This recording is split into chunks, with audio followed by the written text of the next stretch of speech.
கூட்டமா வர்றதுதான் ஓட்டா மாறாதுன்னு சொல்றாங்கல்ல ப்ரோ, அதை பத்தி நீங்க என்ன?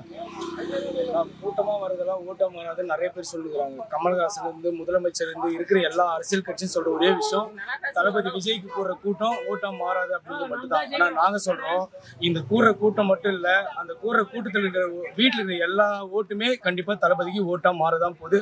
அதை இவங்க வர 2026 பார்க்க தான் போறாங்க. பிரேமலதா விஜயகாந்த் வந்து திமுகவோட கூட்டணி வைக்கிறாங்க. இப்போ அதை பத்தி நீங்க என்ன நினைக்கிறீங்க? அதனால வந்து விஜயகாந்தோட ஓட்டுலாம் அங்க போயிடுமா? ஏன்னா விஜயகாந்துக்கும் ஃபேனா இருக்காங்க, விஜய்க்கும் ஃபேனா இருக்காங்க. இப்போ தேமுதிக கூட கூட்டணி அமைக்கலனா கூட ஒரு 40% திமுகவுக்கு வாய்ப்பு இருந்திருக்கும், எதிர்கட்சி வரதுக்கு வாய்ப்பு இருந்திருக்கும். எப்போ அவங்க அந்த பொருந்தாத கூட்டணி அமைச்சாங்களோ அன்னைக்கே அந்த வாய்ப்பு போச்சு. ஏன் அப்படின்னு சொல்றேன்னா, விஜயகாந்த் அவருடைய அரசியல் வாழ்க்கையை அழிச்சதே வந்து திமுக தான், திமுக இருக்கிறவங்க தான்.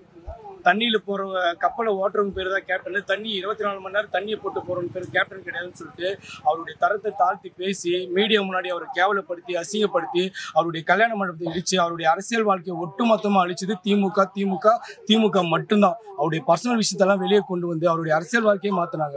அப்படிப்பட்ட திமுக கூட இன்னைக்கு அம்மையார் பிரேமலதா விஜயகாந்த் அவர்கள் ஒரு மனசாட்சியில் அது ஒரு கூட்டணி அமைச்சிருக்காங்க.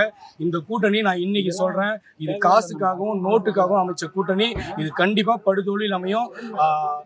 புகழ்பெற்ற ஒரு அன்னதான பிரபு விஜயகாந்த் அவருடைய ஆன்மா கூட பிரேமலதாவையும் மன்னிக்காது, அவங்க கட்சி தொண்டரும் இதை மன்னிக்க மாட்டாங்க.